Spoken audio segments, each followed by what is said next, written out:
Hello everybody. Today we're going to be making something called scotched eggs. Stand by for transmission.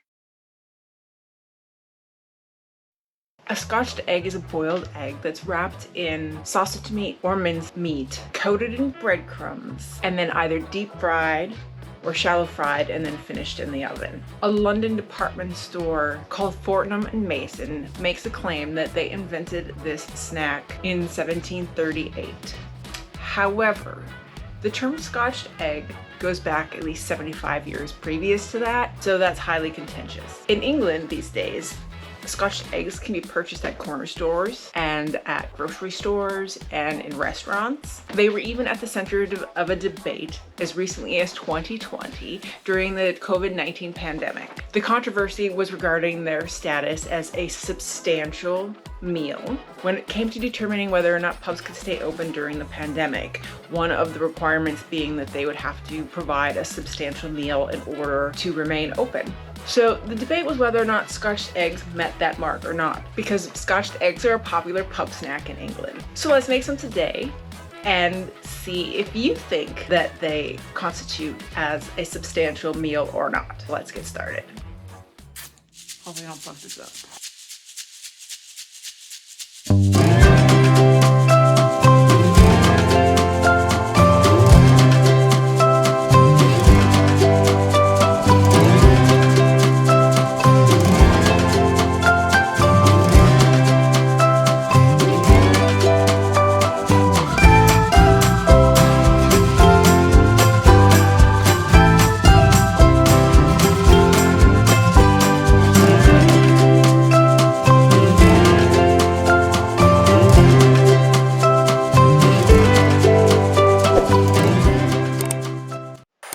Recipe for scotched eggs was found in the first edition of Marie Randall's A New System of Domestic Cookery in 1805. However, the version in the cookbook did not yet have breadcrumbs. It wasn't until 1861 that that cookbook offered coating it with breadcrumbs as an option.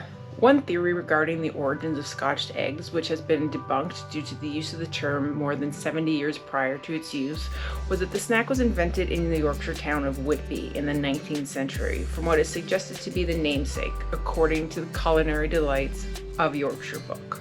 William J. Scott and Sons, which is theorized to be one of the origins of scotched eggs, originally made their eggs covered in a creamy fish paste instead of minced sausage, before being covered in breadcrumbs and fried. However, due to much earlier references 75 years prior, it is highly unlikely that they were the originators of this recipe. Perhaps the inspiration started with Arab cuisine, countries with a spicy meatball that is common to the region. The Oxford Companion of Food itself speculates that the origin may be the Indian dish Nargisi kofta, which is a simmered spicy meatball containing a boiled egg. And that obviously seems pretty likely. There's also debate that the scotched egg has origins in North African cuisine, but I'm really not here to debate with anybody today about the origins of scotched eggs. I'm just here to show you how this delicious item is made. Nowadays, scotch eggs are commonplace in England, actually where I first ever heard of them and where I first ever tried them, and from the word go, I was sold on how delicious and interesting the concept was to wrap a boiled egg in ground sausage and then deep fry it. Like, who doesn't love that idea? So I was hooked immediately, and over the past several years, I've made them a lot of different times. Today I'll be making a keto version, which eliminates breadcrumbs and flour and replaces them with ground almonds and crushed up pork rind. Traditionally, these were deep fried in lard. Today, I will be shallow frying them in avocado oil and then finishing them off in the oven. I've also included today in the description the recipe for turning the ground pork into a more flavorful sausage. So if you look in the description after this, if you want to make just the pork sausage itself, the recipe is in the description and will probably also be on my website at some point, www.cookingwithfrankie.com. So for this recipe, you'll need 1 teaspoon of onion powder, 1/2 teaspoon of garlic powder, 2 teaspoons of liquid hickory smoke, 1/2 teaspoon of ground mustard, 1 teaspoon of maple extract. Now, alternatively, you could replace the maple extract with actual maple syrup, and I'd say about 1 tablespoon of maple syrup. Keep in mind that if you are on a keto diet or you're watching your sugar, adding 1 tablespoon of maple syrup to this recipe, which serves 4, will add about 14 grams of carbohydrates, which is all sugar, to the recipe, to about 4 grams of carbs per serving, which is 1 scotched egg. And if you are on the basic low carb keto diet, you know that 20 grams of carbs is about your allotment for the whole day. So you might want to make a decision whether or not you want to use 4 grams of that by using real maple syrup. But if you don't have extract, use real maple syrup, and it's all up to you, and it's going to be just as delicious. Also, you'll need 1/2 teaspoon of ground pepper, which I will just eyeball, 1/2 teaspoon of salt, 4 hard boiled eggs. This is a great use for eggs that you may have had difficulty peeling. As you can see, these are kind of ugly, but they're going to work out great for this because they'll just be hidden by a bunch of ground pork, which also you need is 1 pound of ground pork. In addition, you'll need probably about 2 cups of ground almond meal, 2 eggs, which I'll beat very well, and about 2 cups of crushed pork rind. Serve as your breading station. Like I said, the almond flour is replacing the white flour, and the pork rind crumbs are replacing the panko crumbs. First, let's bake the sausage, adding the salt, the mustard powder, the onion powder, the garlic powder, the extract, and the liquid smoke. Now to do this, you could use a large fork. It might be easier to use your hands if you're not too creeped out about putting raw meat in your hands. But you're going to have to touch it anyway when you wrap the eggs, so you might as well get used to it now. Mix it well, get all those flavors in there. Now normally I would say wrap this and put this in the fridge for a couple hours so the flavors can really get into the meat, intensify in taste, but I don't have time for that today. So after that, split this into 4, which will be about 1/4 pound each. If you're a real stickler for exact measurements, I'd pull out a scale and then set aside. It's time to beat those eggs.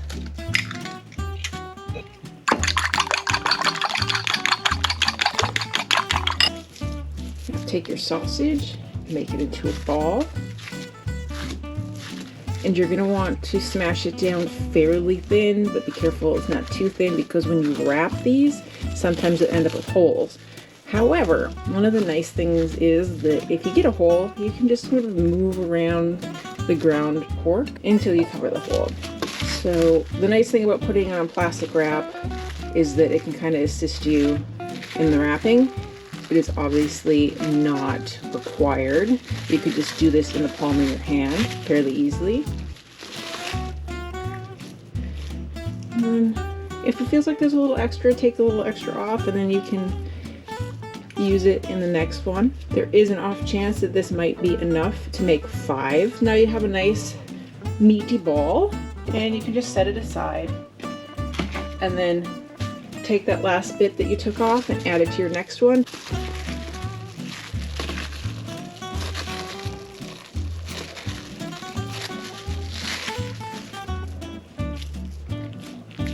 They're kind of fun to make, actually. And it could be a really good project if you have kids, because it's a real hands-on situation. Okay, it looks like I'm only getting actually 4 out of this, which, you know, is what it was supposed to yield, so yay me. Next is the breading station. Just crush out all these big lumps. You could probably do this with less than 2 cups of these ingredients, but if you've ever breaded anything before and you get towards the end and you realize you don't have enough breading, that can be no fun. And if you want your wash to be a little thinner, you could always add some water or some half and half or milk just to thin it out a bit. Now, most recipes will tell you to season your breading station, and you really should. However, There's what I think is plenty of salt in the sausage, and then in the pork brine crumbs there's also plenty of sodium, so I'm gonna skip that today. So for breading, you usually use one hand for dry ingredients, and I'm gonna tell you, I am not good at this method because I always get my dry hands and my wet hands mixed up, and it usually turns into a huge mess.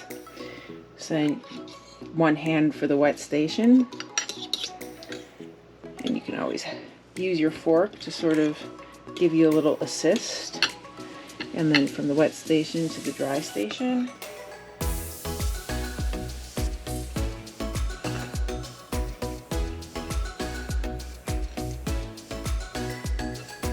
This is certainly a messy job.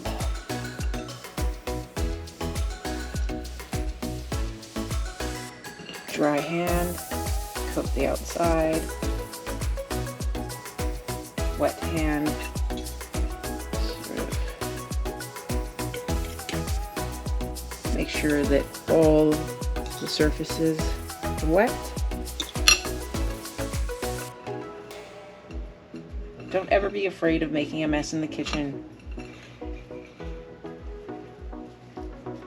The worst thing that's going to happen is you have to clean it up. Now, if you're working in professional kitchens, that is a different story. You should always try to be as clean as you can in a professional kitchen. See, there, using my wet hand for dry ingredients. Big old no-no.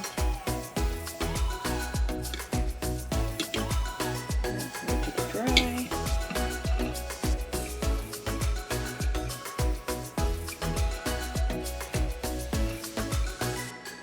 The last one.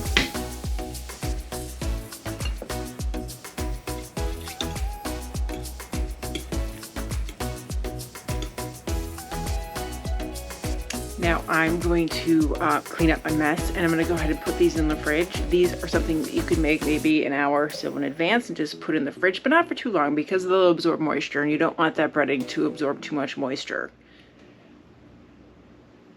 Put in just enough oil to cover the bottom. I suggest something neutral like an avocado oil. I do not recommend using vegetable oils or other seed oils. And then heat that, depending on how good your stove is, somewhere between medium high and medium. See, one way to see if oil is at a good temperature to start frying is to drop in a piece of flour or crumb, and if it starts to bubble like that, then you are ready to go. I'm going to do 2 at a time just so that I don't overwhelm the oil and drop the temperature too low. This is just to crisp up the exterior before they go into oven to bake. I'm going to preset my oven to 350. You want to keep gently checking to see if it's getting to a nice brown color, but try not to move them around too much in the pan until they get to the point of the crispy brownness that you desire.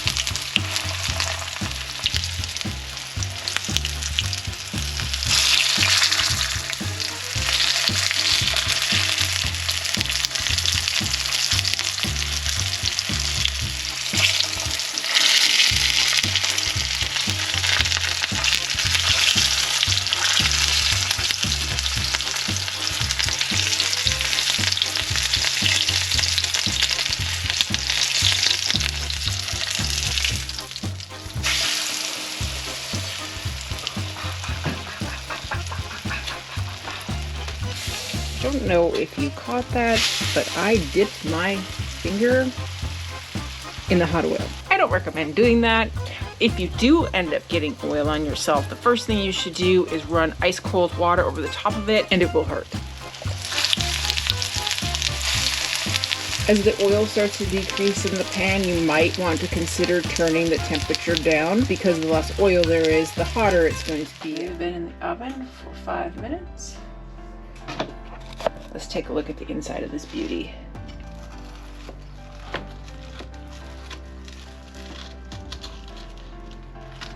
Well, it looks like sausage may just be a little underdone.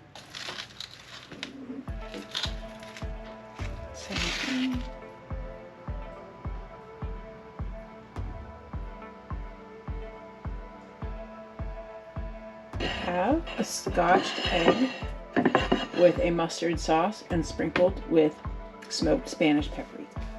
You can kind of see how that could be an entire meal if you just put it on a bed of greens with a little side salad. Let's see how this tastes.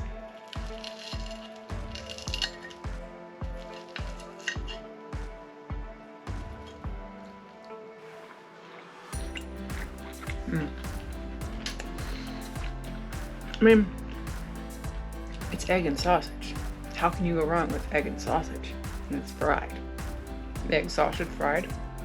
There's no way you can go wrong with this.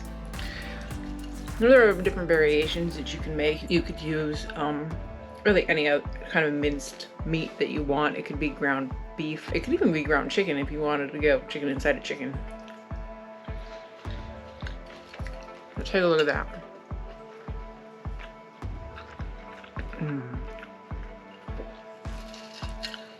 So tasty. I highly recommend you try this. That's it for this video today. I hope I've introduced you to Scotch eggs for the first time. They're not something that I think that most Americans anyway know about. I hope this has inspired you to try it on your own. Let me know if you do. Leave a comment in the comment section. Like this video if you thought it was kind of interesting. Share it if you think other people will like it. Subscribe to the channel if you haven't already subscribed. And as always, thank you for watching today.